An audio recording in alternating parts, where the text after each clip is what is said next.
Adrien Quatennens. Bonjour. C'est Jean-Luc Mélenchon qui aurait dû être à votre place ce matin sur France Info. Il avait d'ailleurs accepté notre invitation avant de se décommander ces derniers jours. C'est donc vous qui répondrez tout à l'heure, si vous le voulez bien, aux auditeurs et aux téléspectateurs de France Info qui peuvent appeler le standard en ce moment même au 0809 40 41 42. Un mot tout d'abord, des explications du gouvernement sur le recours au cabinet de conseil depuis le début du quinquennat, ce que les oppositions appellent l'affaire McKinsey. Le gouvernement jure que tous ces appels d'offres ont été faits dans les règles de l'art, en toute transparence, en toute légalité, que la plupart d'ailleurs des gouvernements européens font la même chose et dans des proportions encore plus importantes. Est-ce que vous êtes rassuré? Est-ce que tout ça est terminé? Non, je ne le crois pas. Je conteste pas du tout le fait qu'il y ait des règles de marché public.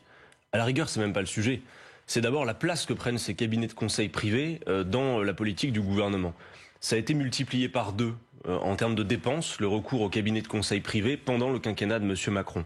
On ne sait pas combien il y en avait dans les quinquennats précédents. Qu'il y ait des attributions de marché public, ça va sans dire. Constater pour autant que l'un de ces marchés a été attribué à quelqu'un qui est un bon ami d'Emmanuel Macron, l'un n'empêche pas l'autre, dans tous les cas, c'est un constat. Le pire, c'est que au-delà du recours excessif à ces cabinets de conseil privés, on découvre, au détour d'une commission parlementaire, que ces cabinets n'ont pas payé d'impôts pendant 10 ans. L'un de ces cabinets qui n'a pris que 5% du total des marchés. Et soyons au précis, total, parce que j'entendais un membre du gouvernement dire aucun cabinet n'a bénéficié à lui seul de plus d'1 milliard d'euros. Non, ce qu'on dit par contre, c'est qu'a priori, le recours de manière générale à ces cabinets a atteint plus d'1 milliard d'euros. Alors, pourquoi ça pose un problème? D'abord, on a une administration publique de bonne qualité. Et là, on a un recours exceptionnel à des cabinets privés qui, en gros, que font-ils? Je le disais l'autre jour, c'est en gros des gens qui prennent votre montre pour vous donner l'heure, qui font de beaux PowerPoint, qui essayent de vous montrer comment on peut faire mieux avec moins. Et alors, en réalité, le contribuable dans cette affaire se fait plumer 3 fois. D'abord parce que ce sont des contrats qui sont extrêmement onéreux. On peut citer quelques exemples. Quand vous voyez, par exemple, qu'on dépense 1,5 million d'euros pour organiser une conférence des managers de l'État qui n'a jamais eu lieu, on peut se poser la question de savoir effectivement où va l'argent et à quoi sert-il. Quand on voit que McKinsey a touché 4 millions d'euros pour, je cite, une adaptation des agents de l'État à la baisse des APL, donc ça veut dire d'abord, c'est des contrats extrêmement onéreux, deuxièmement, ces gens ne payent pas d'impôts, en tout cas pour ce qui est de McKinsey, et troisièmement, souvent leurs conseils servent à faire baisser la protection sociale et les services publics. D'un mot, si Jean-Luc Mélenchon là-dessus se fait avoir. Arrive à l'Élysée, il n'y aura aucun recours à aucun cabinet pendant tout le quinquennat. Je veux dire, ça a toujours existé. Enfin, je veux dire, c'est pas d'aujourd'hui que c'est recours. C'est la proportion que ça prend. Il n'y aura absolument aucun. Non, ce sera terminé parce que nous, on pense que l'administration publique a largement les moyens de répondre à ces grandes missions. Et oui, c'est un scandale, il faut le dire. Et le fait d'ailleurs que le président de la République ait une certaine forme de fébrilité dans sa réponse, le fait qu'il y ait une conférence de presse dédiée à ce sujet ce matin montre bien qu'ils ont compris qu'il y avait un problème. C'était hier soir, une conférence de presse. Un dernier mot, j'ai déjà dit que c'était un dernier mot, mais c'est vraiment le dernier. Le président de la commission d'enquête du Sénat, qui est un opposant comme vous, lui il est chez les Républicains, vous êtes chez les Insoumis, disait ce matin sur notre antenne, il n'y a de tout ce que nous savons, puisque c'est lui qui a en quelque sorte allumé cette mèche, rien d'illégal, absolument rien. Vous dites la même chose? J'en sais rien. À vrai dire, je ne vais pas vous dire ce matin qu'il y a quelque chose d'illégal ou pas. Je vois ce que je constate, c'est-à-dire un doublement de ce recours. Ça représente des sommes importantes. Ça représente des sommes importantes parfois qui ne correspondent à peu près visiblement à rien en termes de résultats. Et puis surtout, il y a cette question fiscale qui est quand même là au milieu et qui est la plus grave, j'ai envie de dire. Donc oui, il y a un scandale, en effet. Allez, le programme, tout le programme, oui. Rien que le programme. Parlons de votre programme, de ce que vous proposez aux Français pour les 5 prochaines années. Adrien Quatennens, c'est particulièrement de ce que vous leur proposez pour les nourrir. D'abord, si Jean-Luc Mélenchon est élu, vous proposez un blocage des prix. De quel produit vous parlez? C'est-à-dire que, vous le savez, sur beaucoup d'antennes, on entend tous les jours que pour bien se nourrir et prendre soin de soi, il faut manger 5 fruits et légumes par jour. En réalité, c'est à peu près un Français sur 5 qui consomme ces 5 fruits et légumes par jour, notamment pour la raison qu'on ne se pose pas la question de savoir si les Françaises et les Français ont les moyens de se les payer. Et puis après, il faut interroger aussi notre modèle agro-industriel qui fait que, par exemple, 50% des fruits et légumes sur le marché français sont en réalité importés.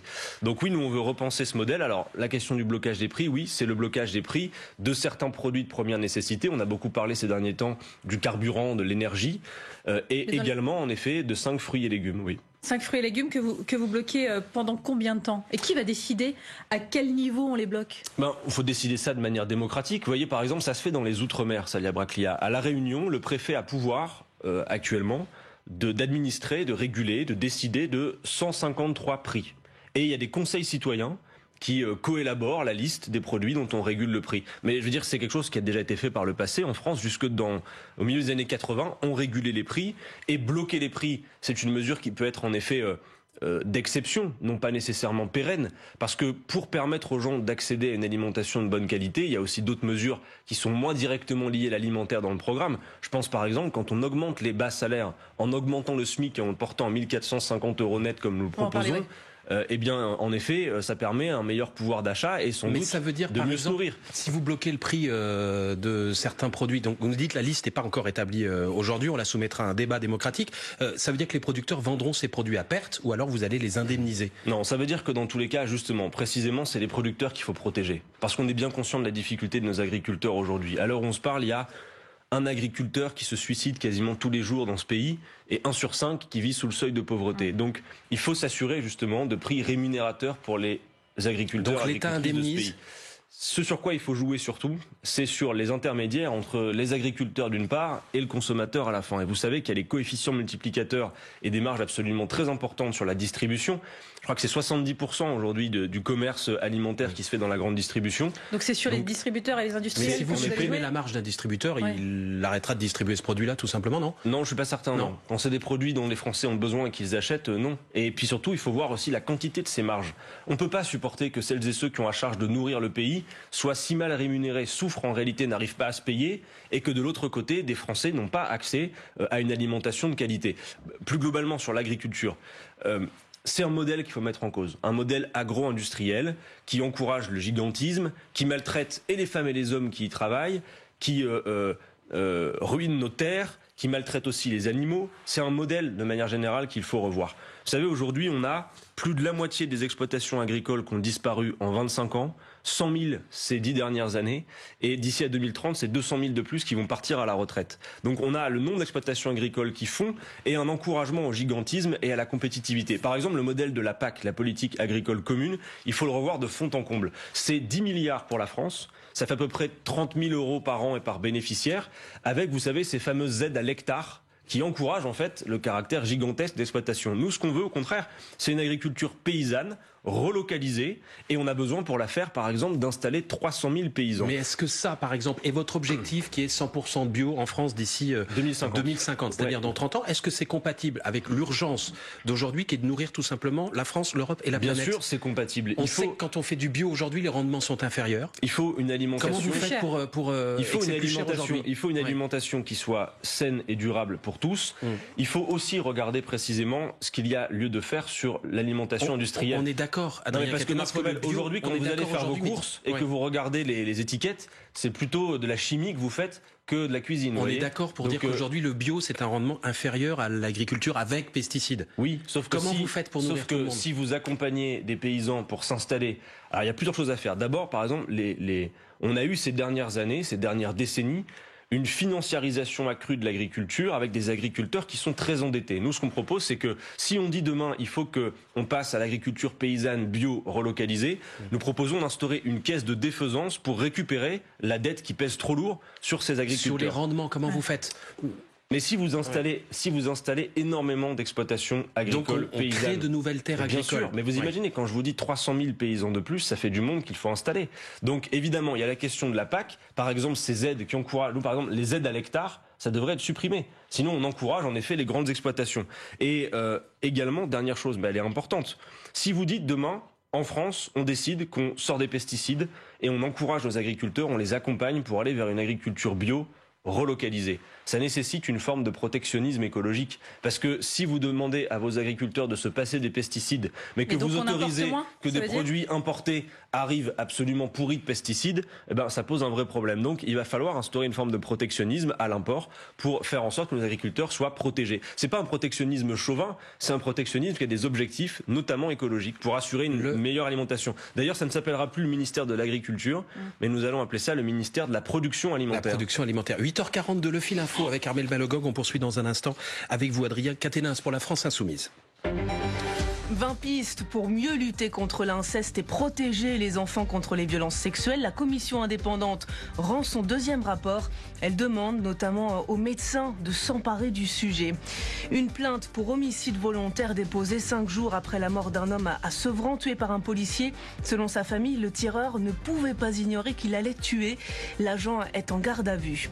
Kiev envoie 45 bus à Mariupol pour évacuer les habitants de la ville assiégée.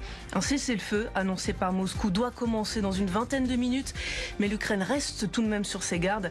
La vice-première ministre a accusé hier soir la Russie de manipulation. Une vague de froid déferle sur la France, le Nord, le Pas-de-Calais en vigilance orange à la neige et au verglas pour la nuit prochaine. Jusqu'à 10 cm de neige attendue et c'est assez rare pour un début de printemps. France Info, l'info juste. Élysée 2022, les matins présidentiels. Avec Adrien Quatennens, coordinateur de la France Insoumise, Marine Le Pen, si elle est élue, promet de mettre fin aux abattages rituels musulmans et juifs au nom de la dignité animale. Et vous ? Faut que tout ça soit encadré. Y mettre fin me paraît pas possible, mais il faut que ce soit extrêmement encadré. Et puis bon. C'est pas le cas aujourd'hui ? Si Marine Le Pen, il y a parfois, on le sait, des cas qu'il faut regarder dans le détail, il faut que ça soit sans doute mieux encadré. En revanche, si Marine Le Pen s'intéresse à la souffrance animale, moi j'ai pas vu grand-chose dans son programme pour mettre fin, par exemple, au fait que 80% des animaux d'élevage aujourd'hui sont des animaux qui en fait subissent l'effet de l'élevage intensif, des fermes-usines auxquelles nous mettrons fin.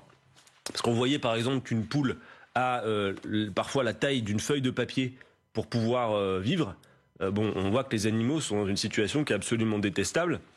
Cette souffrance-là n'est pas acceptable.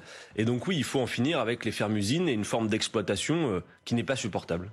Adrien Quatennens, vous faites partie des candidats, Jean-Luc Mélenchon fait partie des candidats qui souhaitent le retour de la retraite à 60 ans avec 40 années de cotisation. Vous avez une idée du nombre de Français qui pourront prendre leur retraite à 60 ans en ayant cotisé 40 ans ? Pas précisément, non. Non, pas précisément. Par contre, ce que je peux vous dire, c'est que... Vous connaissez aujourd'hui, c'est pas un piège, mais l'âge d'entrée sur le marché du travail en France ? 25 ans à peu près. 27 ans. 27 ans. Alors, je fais un rapide calcul. 27 ans plus 40 années de cotisation, j'arrive à 67 ans et pas à 60 ans. Est-ce que c'est un mirage, ce que vous proposez ? Non, pas du tout. Laissez-moi vous expliquer pourquoi. Allez-y. D'abord, pourquoi il faut le faire ? Parce que, en réalité, on produit beaucoup de richesses dans ce pays. La productivité s'est beaucoup accrue ces dernières décennies. Mais les salariés de ce pays n'ont ni vu que leur salaire augmentait en proportion de leur hausse de productivité, ni que le temps de travail diminuait. Je crois qu'un salarié aujourd'hui produit 3 fois ce que produisait un salarié il y a 50 ans à lui tout seul. Ça veut donc dire quoi ? Ça veut dire qu'on peut financer plus de retraites et de retraités avec moins de travail humain grâce à cette hausse de la productivité, à la condition de partager la richesse produite. Ce que ne veut pas faire Emmanuel Macron qui lui dit non, vous allez vous-même travailler plus longtemps pour vous payer vos retraites. En réalité, c'est nécessaire de faire la retraite à 60 ans. 71% des Français le souhaitent. Oui, mais avec les 40 annuités, j'y viens. Mais d'abord, on les attend pas. D'abord d'un mot. Avant de savoir comment financer, je vais vous le dire. Pourquoi faut-il le faire ? Parce que à 62 ans, un quart des plus pauvres sont déjà morts. Non, c'est 5% du quart les plus pauvres. C'est un quart des hommes les plus pauvres à 62 ans sont déjà morts. Vous avez 5% du quart des hommes les plus pauvres. Vous avez au sein même d'une génération des écarts d'espérance de vie considérables. Par exemple, c'est 6 années entre un cadre et un ouvrier, 13 années entre les 5% les plus pauvres et les 5% les plus riches. Donc, c'est une question de justice que de financer la retraite à 60 ans. Si on suit votre raisonnement, encore une fois, qui pourra avoir une retraite à taux plein à 60 ans ? Dès lors que vous avez... dès lors que vous aurez 40 années d'annuité. Tout le monde pourra partir à 60 ans, mais ça c'est important de le dire. Oui. Parce que par exemple, Madame Le Pen qui proposait jusqu'à un passé récent... Mais avec une retraite de misère, du coup. Non. Nous, dans tous les cas, quelle que soit votre situation, si vous avez une carrière complète, pas une retraite inférieure... Avec 40 années de cotisation. Non mais attendez, c'est important, que tout le monde, quand même, parce que ça concerne les gens qui nous écoutent. Si vous avez une carrière complète, pas une retraite en dessous du SMIC que nous allons revaloriser à 1 400 €. Première chose. Ensuite, quelle que soit votre situation, même donc en cas de carrière incomplète, pas une retraite sous le seuil de pauvreté qui lui est à 1 063 € aujourd'hui. Voilà, c'est ça les deux grands principes avec l'âge de départ à 60 ans de la réforme des retraites que nous allons faire. Alors, comment on finance la retraite à 60 ans ? Pardon, juste sur l'accès à la retraite à 60 ans, vous dites toucher le RSA permettra aussi de valider ces trimestres. Oui, on veut intégrer la période de RSA dans la période de cotisation. Ça veut dire qu'il n'y aura pas de nécessité de travailler le plus longtemps possible dans cette vie. Et ça veut dire, si je vous suis bien aussi, qu'on pourra par exemple, c'est un cas d'école, Adrien Quatennens, avoir touché le RSA toute sa vie, c'est-à-dire 550 €, pardon, faut souhaiter ça à personne. De mémoire, ce qu'on souhaite évidemment à personne, et arriver à la retraite, on touchera plus. Alors, puisque vous dites qu'il y a une retraite minimum, c'est ça. D'abord, une chose. Il y a aujourd'hui aussi cette réalité qui est que augmenter l'âge de départ à la retraite, c'est aussi aggraver le chômage aux deux extrémités de la vie active. D'abord le chômage des seniors, qui sont dans des taux d'emploi qui ne sont pas satisfaisants, et le chômage des jeunes qui peinent à s'insérer sur le marché de l'emploi. Ça veut dire quoi? Ça veut dire que demain, vous faites une réforme des retraites qui rehausse l'âge de départ, vous allez en quelque sorte transférer des comptes de retraite vers les comptes chômage. Ça, c'est important de le dire. Financer la retraite à 60 ans, c'est par exemple par la création d'activités et d'emplois. Nous, on parlait à l'instant de l'agriculture. Globalement, le plan planification écologique du programme de Jean-Luc Mélenchon, rien que ça, sans même parler de la diminution du temps de travail qui va créer de l'activité et de l'emploi, rien que la planification écologique, c'est 1,5 million d'emplois nets. Vous répondez pas sur le RSA, ça veut dire donc, j'y viens, ça veut dire donc autant de cotisations en plus pour financer la retraite à 60 ans. Mais dès aujourd'hui, si par exemple on mettait fin à l'inégalité salariale entre les femmes et les hommes, les cotisations supplémentaires qui en résultent, elles permettraient de financer la retraite à 60 ans. Et on peut augmenter sur les plus gros salaires les cotisations à proportion. Alors ensuite sur le RSA, non mais justement, parce que je me permets de compléter ce que disait Marc. Dans votre programme, vous proposez aussi de revaloriser les minima sociaux, atteindre pareil 1063 € par mois pour ceux qui ont recours aux minima sociaux. Donc ça veut dire qu'on touche pendant une grande période de sa vie 1063 €, même si on est au RSA. Et quand on arrive à la retraite, on est toujours à 1063. J'insiste bien sur un point, ça n'est pas un revenu universel. Parce qu'il y avait cette idée parfois, un revenu universel, ça veut dire qu'indépendamment de vos revenus, j'ai envie de dire, de la personne qui est la plus pauvre jusqu'à Bernard Arnault, tout le monde touche la même somme. Là, c'est pas ça. Nous, on assume notre préférence pour l'emploi et le travail. C'est marrant parce que ça fait 4 jours, je crois, qu'on prononce le nom de Bernard Arnault. C'est parce que ici même. C'est parce qu'il a fait, mais c'est juste parce que comme il est au sommet de la pyramide, c'est facile. Il a droit à 5 minutes, mais allez-y. On peut en trouver d'autres. C'est pas moi. Non, ce que je veux dire, c'est que donc, c'est une question en effet de répartition de l'effort. Et financer la retraite à 60 ans, c'est une possibilité, en faisant en sorte que personne n'ait donc une retraite sous le seuil de pauvreté et pour une carrière complète le SMIC. Et de toute façon, il s'agit simplement de mieux partager la valeur produite. Financer la retraite à 60 ans, c'est simplement faire en sorte que les travailleurs aient leur dû. Ça a été beaucoup le temps du capital, ce sera le temps du travail, tout simplement. Quand vous voyez qu'aujourd'hui, 5 personnes, 5 milliardaires, possèdent autant que 27 millions de Français, 40% de la population, en effet, on peut s'interroger sur le niveau minimum.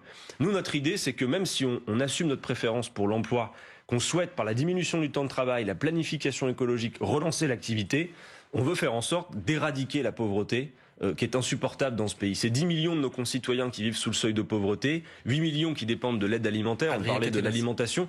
Ça veut dire que nous, en effet, on souhaite compléter les minima sociaux jusqu'au niveau du seuil de pauvreté. Aujourd'hui, ça fait 1063 € en effet. Adrien Quatennens, vous restez avec nous dans 10 minutes. La parole aux auditeurs et aux téléspectateurs de France Info. Vous pouvez encore nous appeler au standard dont je vous rappelle le numéro, c'est le 0809 40 41 42. C'est le prix d'un appel local, le fil info à 8h50 à présent avec Armel Balogog.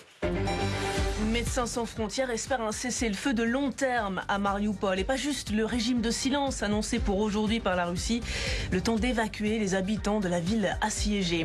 Le Sénat demande plus de transparence au gouvernement dans son recours à des cabinets de conseil. Le président de sa commission d'enquête invité ce matin de France Info, le gouvernement a dépensé près de 900 millions d'euros l'année dernière, 2 fois plus qu'en 2018. Et cette pratique n'existera plus si Jean-Luc Mélenchon est élu à la présidentielle. Annonce du coordinateur de la France Insoumise, Adrien Quatennens, à l'instant sur France Info. Santé publique France recommande de jeter à la poubelle les pizzas Fresh Up de Buitoni. Certaines contiennent la bactérie Escherichia coli qui provoque des insuffisances rénales. Les autorités sanitaires se penchent sur 75 cas d'enfants gravement malades, possiblement après avoir mangé cette pizza. 2 en sont morts. Le PSG décroche son ticket. Les footballeuses sont qualifiées en demi-finale de Ligue des Championnes après un match nul de partout contre le Bayern de Munich. Et ce soir, ce sont les Lyonnaises qui affrontent la Juventus. France Info, l'info juste.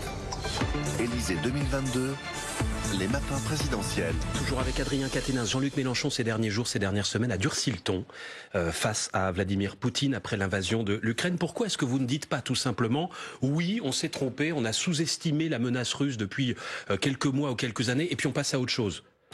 Mais parce que nous ne sommes pas trompés dans la mesure où ça fait 10 ans que sur tous les plateaux télé, Jean-Luc Mélenchon alerte sur le fait que la question des frontières en Europe, depuis l'implosion du bloc soviétique et quoi qu'on en pense, pose des questions. La Russie n'est pas un adversaire, mais un partenaire. Jean-Luc Mélenchon, en décembre dernier. La menace n'existe pas. Ce sont les États-Unis qui sont dans la position agressive. 30 janvier dernier. Même le patron du renseignement français, Adrien Quatennens, s'est fait débarquer hier soir par Emmanuel Macron pour avoir sous-estimé cette menace. Pourquoi vous ne le dites pas tout simplement ? Attendez, deux choses. C'est pas grave, tout le monde peut se tromper. S'il s'agit de dire, qu'on soit précis, s'il s'agit de dire que nous n'avions pas prévu l'invasion russe, mais alors en effet, oui, tout le monde. Parce que personne n'avait prévu que Vladimir Poutine choisirait la guerre. Le président Zelensky lui-même, quelques semaines, je crois, avant l'invasion russe, disait détendez-vous, il n'y a pas de risque d'invasion imminente. Non, attendez, Marc Fauvel, les seuls qui ont dit qu'il y avait une invasion imminente, ce sont effectivement les Américains. Et à chaque fois que Jean-Luc Mélenchon a été interrogé là-dessus, il a dit je ne crois pas les Américains. Bien sûr, mais ce sont eux les agresseurs. Mais tout le monde, attendez. Vous mélangez des choses qui rendent les choses Ce sont les États-Unis qui sont dans la position agressive. On vous a entendu, mais comme c'est un peu complexe, je vais vous expliquer. D'abord, non, personne n'avait prévu l'invasion russe. Ça, c'est clair. Et quand vous dites Poutine n'est pas une menace, prenez les États-Unis. Vous pourriez citer François Hollande qui le disait, Emmanuel Macron François Hollande n'est pas candidat. Emmanuel Macron sur le plateau lui posera la question. Qui recevait à Versailles Vladimir Poutine. Non, mais juste une chose, quand même. Vous savez. Il y en a certains qui préfèrent nous calomnier dans cette campagne présidentielle. Pro-Poutine, par exemple, n'est pas dans nos moyens. Que ce soit clair et dit sur votre antenne. Nous sommes des écologistes, des anticapitalistes. En Russie, nous ne voterions pas pour Vladimir Poutine. En Russie, les amis de Jean-Luc Mélenchon sont des gens qui vont en prison dans les geôles de Vladimir Poutine. Des gens qui, parce qu'ils interviennent dans nos meetings et dans le front anti-guerre, prennent des risques de 15 années de prison. D'accord ? Que ce soit dit. En revanche, en effet, ça fait 10 ans que Jean-Luc Mélenchon, lui, est relativement seul, Marc Fauvel. Alerte en disant, quoi que vous en pensiez, et sans présager du fait qu'on veuille toucher aux frontières, c'est pas le sujet. Oui, la question des frontières, dans plusieurs endroits du vieux continent, régulièrement fait naître des tensions. Soit on en parle dans un cadre diplomatique, il appelait de ses voeux depuis 10 ans une conférence internationale des frontières, soit vous prenez le risque de voir des conflits s'envenimer. Et Marc Fauvel, s'il vous plaît, ne pas voir que parmi les éléments qu'on crée la situation qu'on a sous les yeux, bien sûr, Vladimir Poutine, c'est lui qui a choisi la guerre, un mode de règlement des conflits détestable, particulier, c'est lui qui en est responsable. Mais ne pas voir que, par exemple, la question, puisque vous parlez des Américains, la question de l'extension de l'OTAN toujours plus à l'Est a été l'un des ingrédients, c'est s'empêcher de faire une analyse géopolitique. Marc Fauvel, pardon, mais qu'ont à dire ce matin toutes celles et ceux qui, depuis des semaines, nous répètent que l'OTAN n'est pas le sujet, alors que, tiens, bizarrement, on voit que dans les pourparlers qu'il y a en ce moment pour un processus de paix, la question du statut neutre de l'Ukraine et donc son refus d'adhérer à l'OTAN est centrale dans les négociations. Parce que c'est une revendication de Vladimir Poutine. Et parce que Vladimir Poutine a mis ça dans la balance aujourd'hui. Mais donc, quoi que vous en pensiez, quoi que j'en pense, Marc Fauvel, c'est bien un des sujets. Jean-Luc Mélenchon ne s'est pas trompé là-dessus. Il n'y a pas l'ombre d'un mea culpa, on l'aura compris. Attendez, écoutez-moi, non, mais c'est confus là, votre manière de poser des questions. Non. À part les Américains, personne, d'accord, personne ne pouvait prévoir que Vladimir Poutine, et n'avait prévu que Vladimir Poutine envahirait la Russie. En revanche, Jean-Luc Mélenchon, depuis 10 ans, bien seul, dit il y a, quoi que vous en pensiez, des tensions, soit on les règle diplomatiquement, soit vous prenez des risques. Et les risques, ils sont sous nos yeux, avec notamment une guerre entre des réacteurs nucléaires. C'est pourquoi Jean-Luc Mélenchon, par exemple, a appelé à ce que les casques bleus soient déployés pour protéger les centrales nucléaires. Quand certains disent que le nucléaire civil peut pas être une menace ou un risque en cas de conflit, on voit bien que c'est plus le cas aujourd'hui. Bref, je crois que sur la situation, non, nous ne sommes pas trop trompés, en effet. Adrien Quatennens, Marine Le Pen gagne chaque jour du terrain. Elle est à 20,5% des intentions de vote au premier tour selon le baromètre Ipsos pour France Info. 55-45, c'est le rapport de force du second tour si elle était face à Emmanuel Macron aujourd'hui. Jean-Luc Mélenchon a annoncé ce matin qu'il consulterait sa base si le duel de 2017 se reproduisait. Pourquoi ne pas assumer directement de faire barrage à l'extrême droite ? Bon, d'abord, une chose, dans tous les cas, dans le cas d'une consultation, si le second tour devait être Macron-Le Pen, mais attendez, parce que 80% des Français ne souhaitent pas que cette affiche se reproduise. Donc moi, j'ai bon espoir que... Sauf que dans les intentions de vote, pour le moment, mais attendez, ne faites pas croire qu'à 10 jours, le second tour est déjà prévu, joué d'avance. Donc, de toute manière, le vote Le Pen, le vote d'extrême droite, n'est pas une option pour nous. Il n'est pas une option. Et pourquoi il ne le dit pas aussi clairement que ça ? Ah mais ça, on l'a toujours dit clairement. Et en 2017, il l'a dit clairement. Pas une voix ne doit aller au Rassemblement national. Ça a été dit en 2017.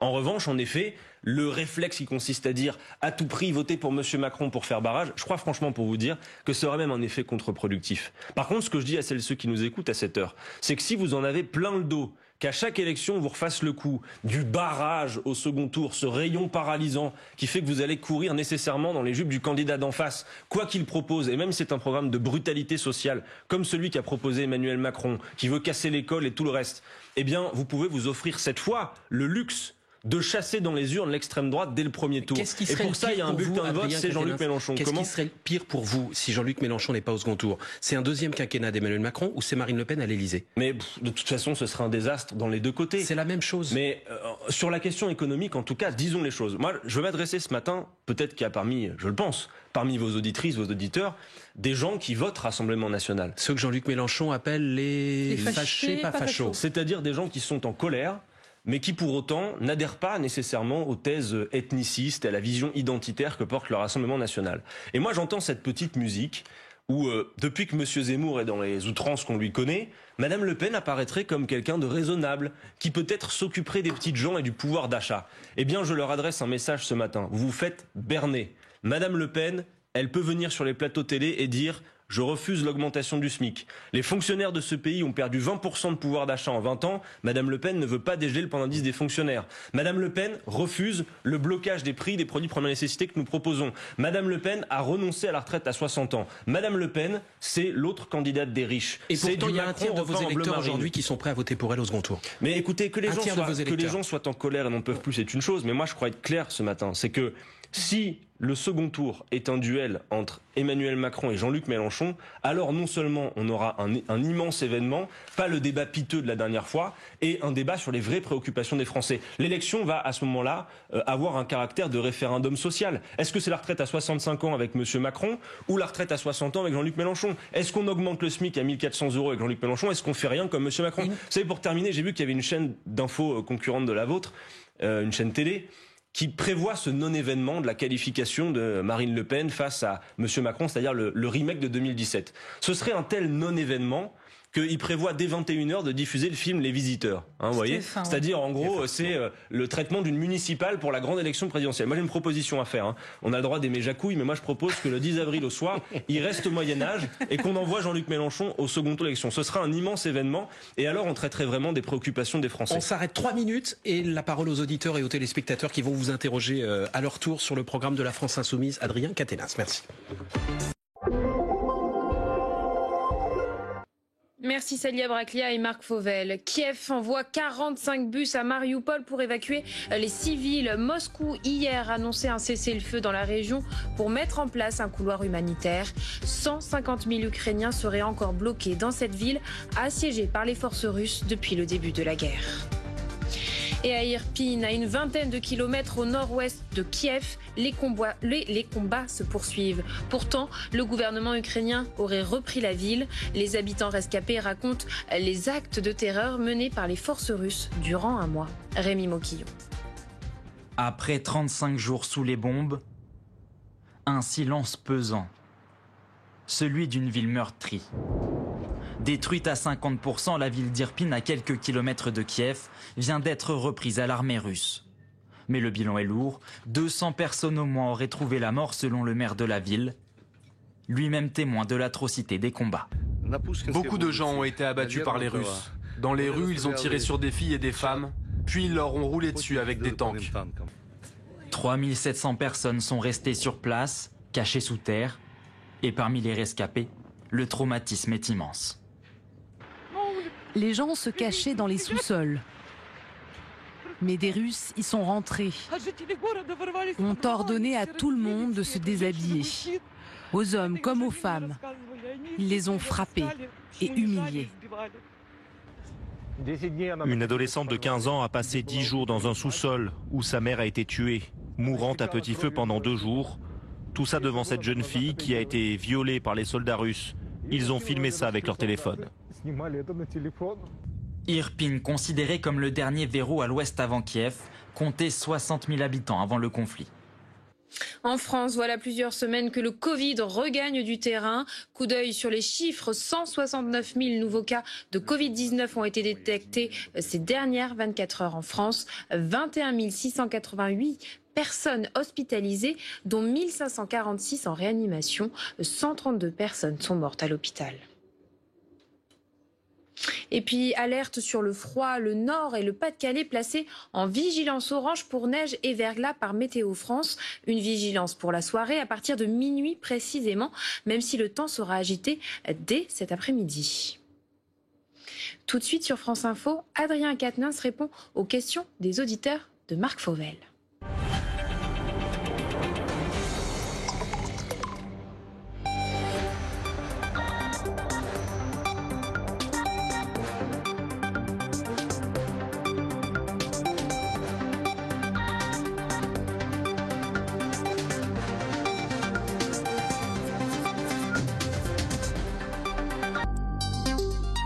Élysée 2022, les matins présidentiels, on vous répond.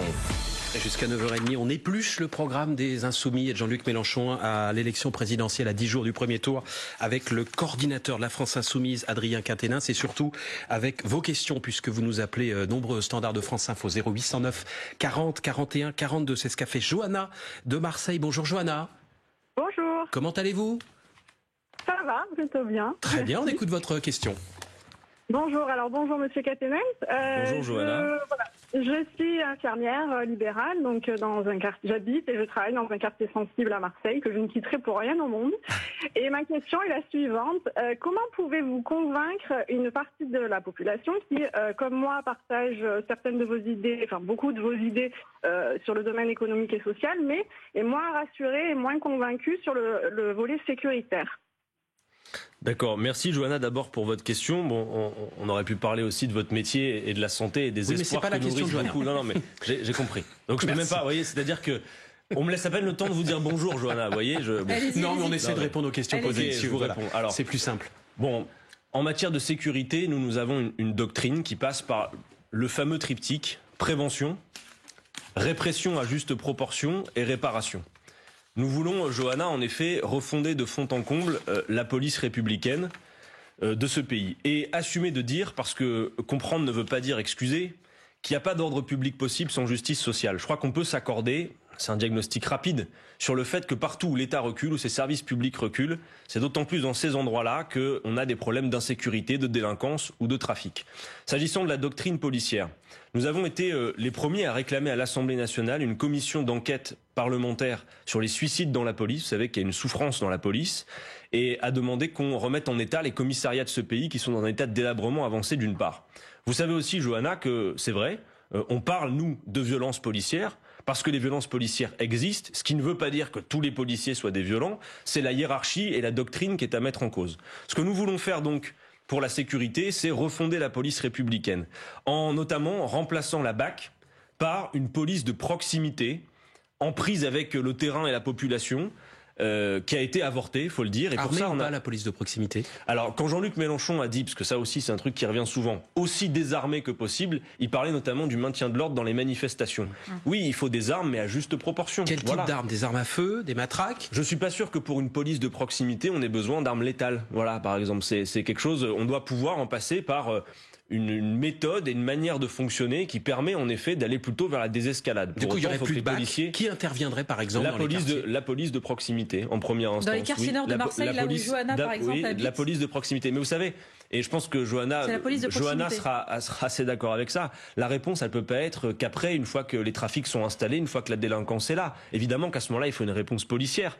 Mais par contre, sur la prévention, sur les services publics, tout ce qu'il y a en amont, il y a un vrai sujet. Ensuite, sur le cas particulier des trafics de drogue. Sans doute, Johanna le vit dans le quartier où elle habite, c'est ce que je crois comprendre. Vu ce qu'elle on va lui dit. demander, Johanna, c'est votre cas? Si vous êtes toujours... Alors, c'est pas les quartiers nord que ça, mais en fait, c'est une ambiance générale, des fois, où des gens sont effectivement, on dirait, lâchés, quoi, hein, complètement...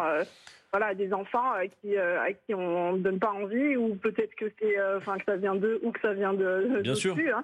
Mais en tout cas, oui, on a l'impression que c'est complètement abandonné, quoi, complètement. Vous savez, quand elle dit, Johanna, que c'est abandonné, dans les quartiers populaires, faut le dire, en effet, tout a disparu. Vous avez le tissu associatif qui a été dilapidé, vous avez les services publics qui n'existent plus. Sur la question des trafics de drogue, je pense qu'on peut se le dire, la politique de répression qui est à l'œuvre est inefficace. C'est-à-dire qu'on a, je crois, 85% du temps passé sur le terrain des policiers qui est en gros donc qui consiste à courir derrière la barrette de chiffres. Moins d'arrestations et par exemple, on arrête d'arrêter quoi? Les consommateurs? Pour tarir le trafic. Là, je parle du cannabis. Oui. Nous, on est pour la légalisation du cannabis. Dans un souci de sécurité publique. Alors jusqu'à combien? C'est peut-être une question qui se pose souvent. Est-ce que quelqu'un qui se promène avec 30 grammes de hashish, on le laisse dans la rue? Évidemment, il faut que ce soit extrêmement réglementé. Mais je sais pas, je crois que dans la plupart des établissements où ça se fait, dans les pays qui le font, c'est quelques grammes, quoi. Non, mais plus que ce genre de micro-détails, entendez-moi. Bah oui, parce que Marc Fauvel, pour beaucoup, et compris quand vous avez consommateurs aujourd'hui, si vous leur dites quand vous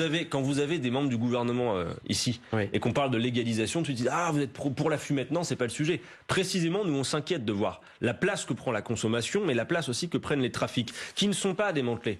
Pour démanteler véritablement les trafics, la légalisation est un vrai sujet. C'est-à-dire permettre en effet que ce soit régulé par l'État, qu'on puisse mener de vraies politiques de sécurité publique et aussi de santé, parce que ça n'est pas possible aujourd'hui. Donc ça, c'est notamment en effet l'une des manières de faire. Aujourd'hui, dans la police, vous voyez, sur la question de la drogue, c'est la politique du chiffre qui domine, et donc c'est la course aux petits consommateurs. On ne démantèle pas véritablement les trafics. Donc je résume pour Johanna. D'abord, je crois que tout passe par la prévention, par nos services publics. Ensuite, une police qui a des moyens supplémentaires. Nous, on va en recruter 10 000 de plus. Je pense notamment à des agents administratifs pour débarrasser les policiers de terrain de toutes les tâches administratives qui leur sont demandées. Une police scientifique, des greffiers, voilà, il nous faut ça. Et surtout bâtir, c'est le plus important, une police de proximité. Je sais que les questions et les réponses sont complexes. On va essayer de prendre le plus possible d'appels d'auditeurs, si vous me permettez. Que Jackie nous attend au standard. Bonjour Jackie. Vous nous appelez du Jura? Oui, bonjour. Oui. Je vous appelle du Jura. Alors ma question est la suivante. J'ai entendu Monsieur Mélenchon promettre que dans la mesure où il serait élu, la retraite pourrait être prise à partir de l'âge de 60 ans.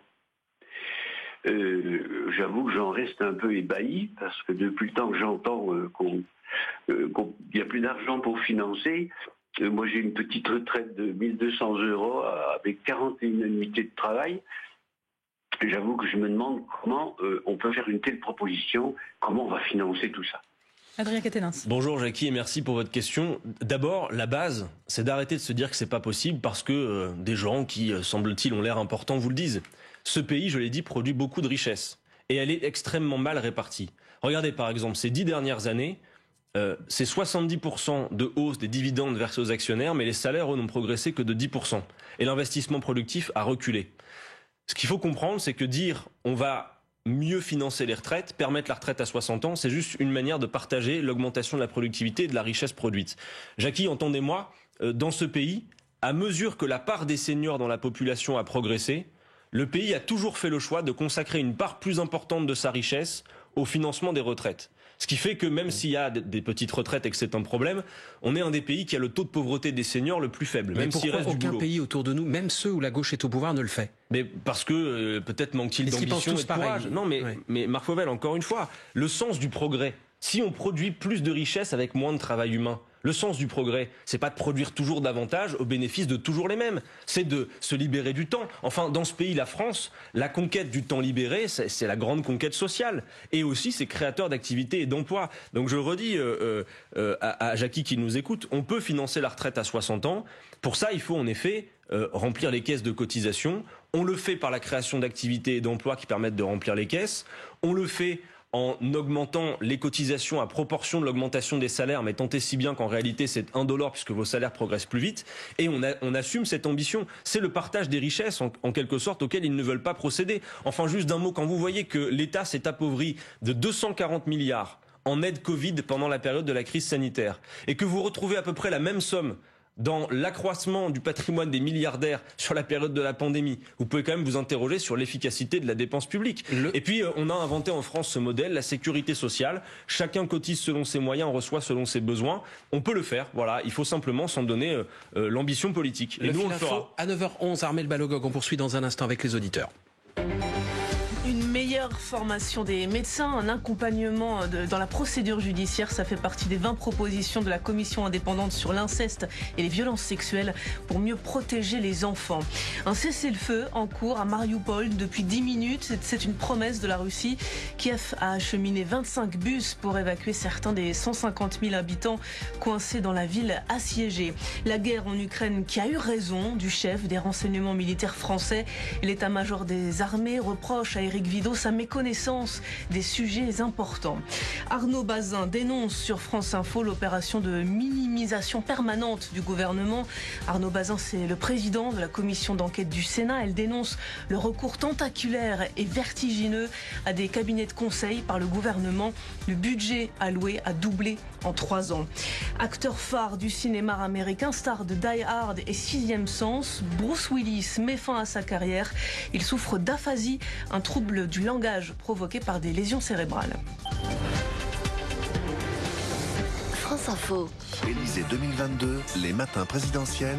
On vous répond. Salia Braclia, Marc Fauvel. Toujours avec le coordinateur de la France Insoumise, Adrien Quatennens, pour une vingtaine de minutes encore face aux auditeurs de France Info, face aux infonautes. Également comme Jean-Christophe de Montreuil. Question rapide, réponse rapide si vous le permettez. Monsieur Quatennens, que pensez-vous du phénomène des courses livrées en 10 minutes dans les grandes villes? Faut-il davantage réglementer ce secteur d'activité? Oui, c'est clair. C'est-à-dire d'abord l'ubérisation de la société pose un vrai problème. Il faut un statut de travailleur salarié pour ces personnes et puis surtout, encore une fois, nous on souhaite une politique extrêmement favorable aux PME, aux TPE, à l'artisanat. Et quand on parle par exemple d'augmentation du SMIC, eh bien, c'est notamment à ces entreprises que ça va bénéficier. Et puis pour celles et ceux qui s'en inquiètent, eh bien, on va créer une caisse de péréquation inter-entreprise pour que par exemple la hausse des cotisations qui résulte de la hausse du SMIC qu'on souhaite faire, eh bien, elle puisse être amortie par une solidarité entre les très grands groupes et les petites entreprises. Pour revenir à la question de Jean-Christophe, vous ne l'interdisez pas? Interdire quoi, pardon? Les courses livrées en 10 minutes avec des chauffeurs payés au lance-pierre. Je ne crois pas qu'on ait prévu d'interdire ça. Par contre, on a prévu un vrai statut de salarié pour les travailleurs de ce secteur et donc avec une vraie rémunération et une protection sociale. En retour au standard de France Info, Patrick nous appelle de Fréjus. Bonjour Patrick. Bonjour. Votre question à Adrien Quatennens. Bonjour. Oui, bonjour. Allô? On vous écoute, vous êtes en direct sur France Info, Patrick. Oui, voilà. Donc pour financer votre programme, vous comptez entre autres sur une augmentation de l'ISF que vous allez rétablir avec une tranche à 100% au-delà de 12 millions. Donc tous les gens qui ont des fortunes, qui sont placés, devront vendre pour pouvoir payer cette tranche d'ISF. Et donc personne ne pourra acheter en face, puisque les mêmes qui auront de l'argent vont être aussi ponctionnés au-delà de 12 millions. Donc comment pouvez-vous appliquer cette mesure?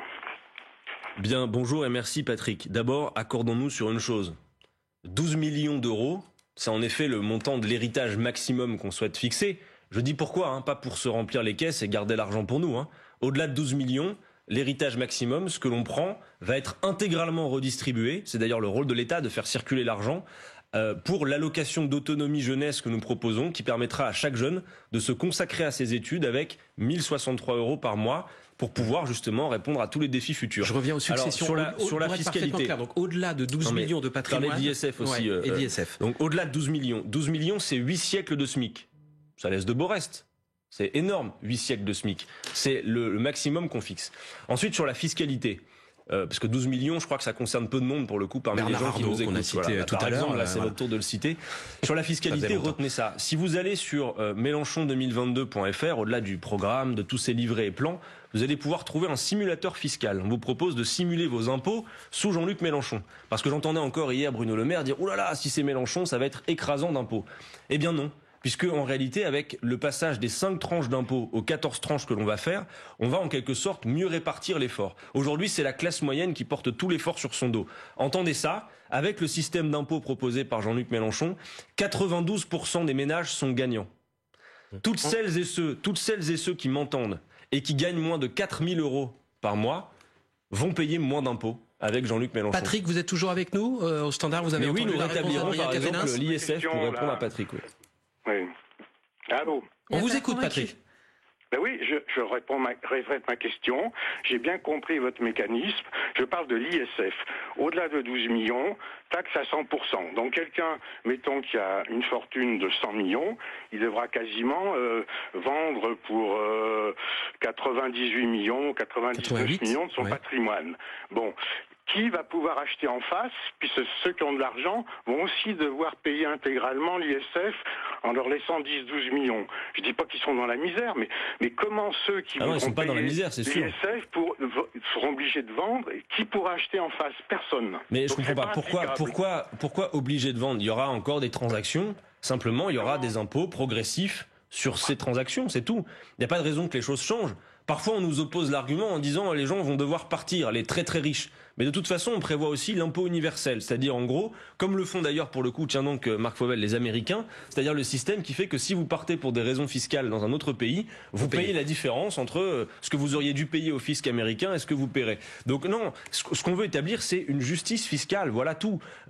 Pardon, je suis pas certain, Patrick, dites-nous si vous gagnez plus de 12 millions d'euros, mais c'est 8 siècles de SMIC, ça concerne vraiment très peu de monde. C'est simplement pour assurer une meilleure répartition de l'effort entre tous. Et je crois que l'information la plus importante, moi j'invite les gens à aller sur Mélenchon2022.fr. Et ce seuil que vous nous avez donné en dessous de 4 000, il n'y a pas de perdant. Simulez votre impôt. 92% des gens sont gagnants et moins de 4 000 euros par mois, vous payez moins d'impôts. Albert nous appelle de Nantes. Bonjour Albert. Oui, bonjour à vous. Bienvenue, on vous écoute. Eh bien, d'abord, je voudrais dire à M. Castaner que j'aime beaucoup son intelligence, sa pondération. Vous l'avez fusionné avec Christophe Castaner, mais ça lui a fait à moitié plaisir quand même. Adrien Quatennens vous écoute, Albert, vous pouvez y aller. Non, je peux bien sûr pas Castaner. On vous écoute, pardon, je vous titille. L'erreur est totalement, je n'assume pas. Hein. Oui, donc, ma question est la suivante, c'est pourquoi M.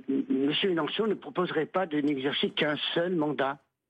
Je trouve tout à fait dommageable le fait que ça devient un métier, c'est-à-dire qu'en exerçant deux métiers, deux mandats, déjà le premier, on pense à sa réélection, donc on minimise les modifications, et puis sur le principe, c'est une vocation, on se consacre au bien public et qu'on s'y consacre pendant un mandat, ça me paraît tout à fait tolérable, mais deux, ça devient beaucoup plus problématique. Et je vais vous faire une petite remarque ancillaire.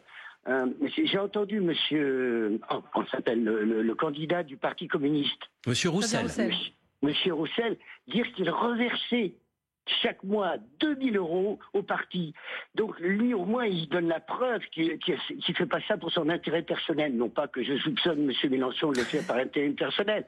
Mais les choses étant ce qu'elles sont, quand on exerce et qu'on a des pouvoirs, on a tendance à vouloir perdurer. Donc un seul mandat, avec en plus un décalage d'1 an pour l'Assemblée nationale, ce qui permettrait de juger, et ça serait, me semble-t-il, de bonnes choses. Le mandat unique, Adrien Quatennens. Mais je crois que Jean-Luc Mélenchon a déjà l'occasion de dire qu'il faisait le boulot et qu'après, il passe à autre chose. 5 ans, pas plus. On a amorcé une grande transition, une grande bifurcation. C'est un programme de rupture. Sur la question de nos institutions, ça c'est un engagement qu'il prend, Jean-Luc Mélenchon. C'est ce que pose Albert. Je crois qu'il l'a déjà dit, oui. Oui, mais je crois que c'est pas dans le programme. En tout cas, on l'a pas vu. Est-ce que ce sera inscrit dans le programme? Il vous aura pas échappé qu'il y a quelque chose qui, si on est au pouvoir et qu'on l'applique, va quand même changer assez radicalement nos institutions. C'est la constituante. Nous croyons en effet que la constitution de 58, elle est largement obsolète, que le peuple a beaucoup changé depuis et que cette crise majeure de l'abstention que l'on voit, elle montre la nécessité de refonder nos institutions. Alors je vois que Albert, et je le remercie, a quelques idées de ce qu'il conviendrait de faire.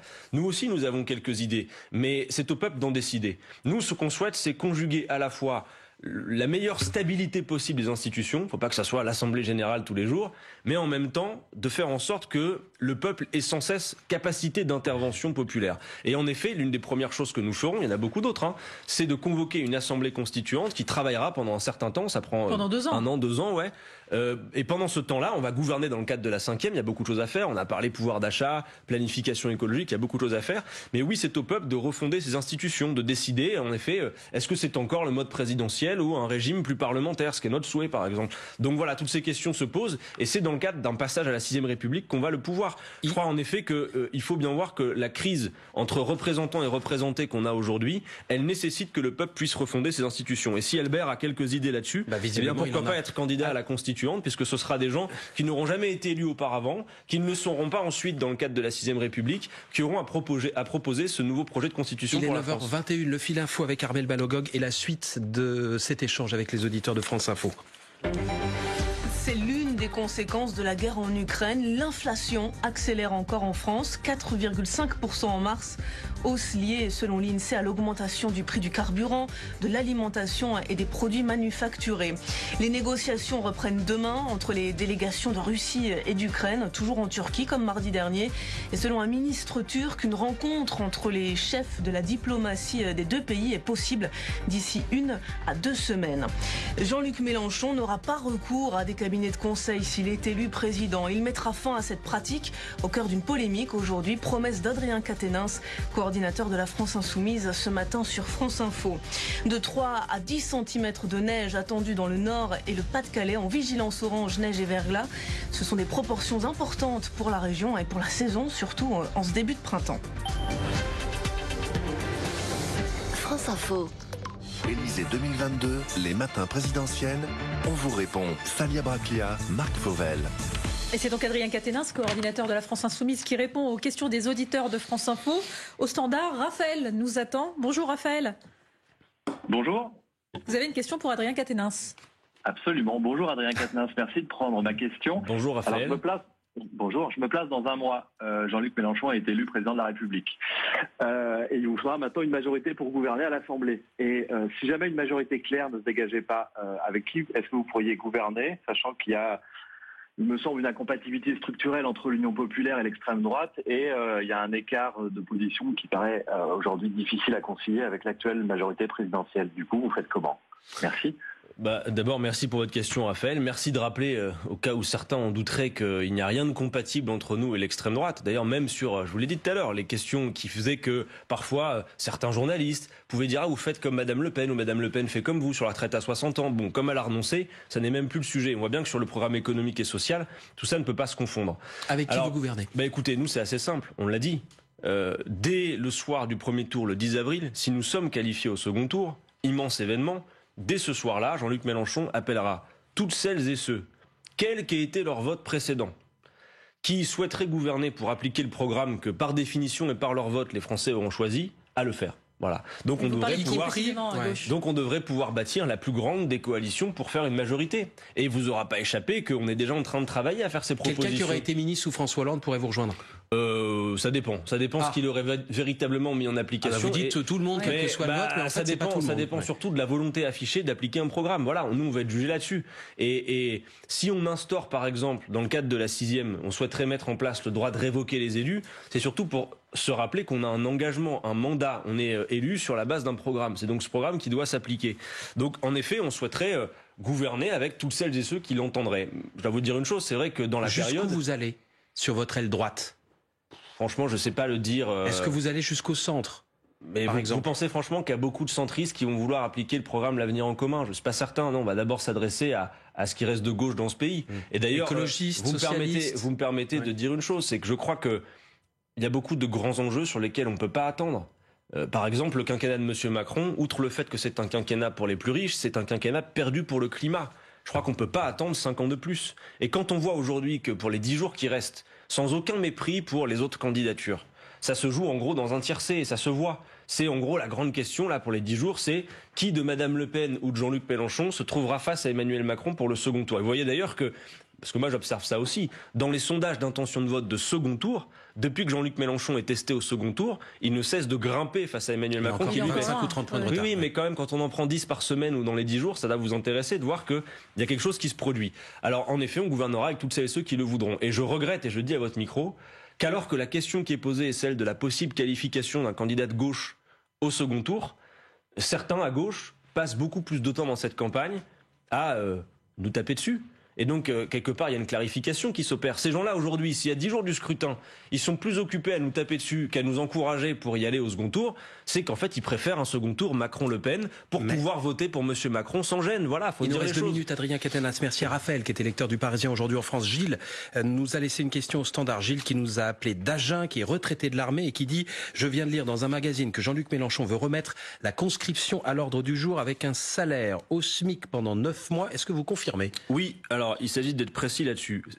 L'idée, c'est qu'on cesse l'expulsion du peuple des questions de sécurité et de défense, d'une part, et aussi de lutter contre la précarité de la jeunesse. Ce que nous voulons faire, en effet, c'est déjà abrogé le service, le SNU, le service national universel, qui est voilà, c'est 2 semaines de casernement, c'est assez folklorique, c'était un caprice de Monsieur Macron. Nous, c'est 9 mois, payés au SMIC, hommes et femmes, payés au SMIC, avec maniement des armes, avec une formation militaire initiale, mais la possibilité à l'objection de conscience. Donc ça n'est pas dans ce cas-là pas obligatoire. Non, c'est pas un service militaire, mais il y aura une formation militaire initiale. Et du coup, si on veut pas manier les armes pendant les 9 mois, on fait quoi ? Eh bien, on fait des missions, par exemple, auprès de nos grands services publics régaliens, que ce soit la police, les pompiers, des missions d'intérêt général, les missions de soins et d'aide à la personne. Il y a des tas de choses à faire. Il s'agit de bâtir à la fois une nouvelle garde nationale qui pourrait être mobilisée en cas de risque de sécurité majeur, de crise écologique, de risque industriel, mais aussi de permettre aux jeunes, en effet, de finalement reparticiper à ce grand creuset citoyen. Vous savez qu'on a insisté beaucoup sur le fait qu'on voulait que les jeunes puissent se consacrer à leurs études avec cette allocation d'autonomie jeunesse de 1063 €.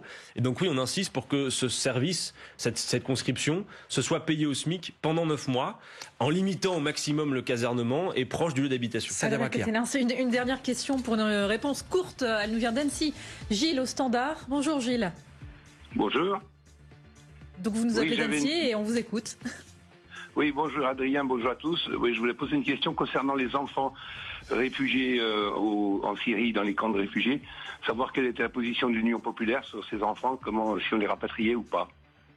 Adrien Caténas, les enfants de djihadistes en Syrie et en Irak. Donc les enfants français je suppose. Oui, oui, nous pensons qu'il faut les rapatrier, les accompagner. Les enfants n'ont pas à subir les conséquences des choix, si détestables soient-ils, de leurs parents. Et donc oui, c'est le devoir de la France et les femmes. de les protéger. Les enfants et les mères ? Je crois que c'est difficile de les séparer. Après, il faut que celles et ceux qui ont des choses à se reprocher, il faut que la justice et le droit passent, et donc qu'elles soient jugées. Mais le sort des enfants, oui, c'est l'honneur de la France que de les protéger. Et on sera d'autant plus capable de les protéger qu'on les aura à notre portée. Merci Adrien Caténas, quatrième invité. Merci à vous de m'avoir invité. Matin présidentiel de France.